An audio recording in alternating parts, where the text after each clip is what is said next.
يا عبادي الذين آمنوا إن أرضي واسعة فإياي فاعبدون كل نفس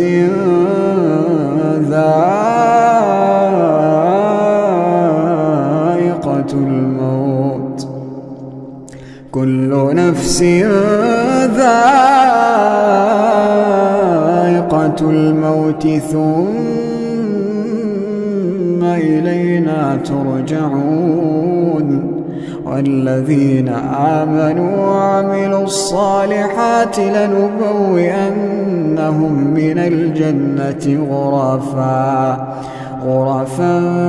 تجري من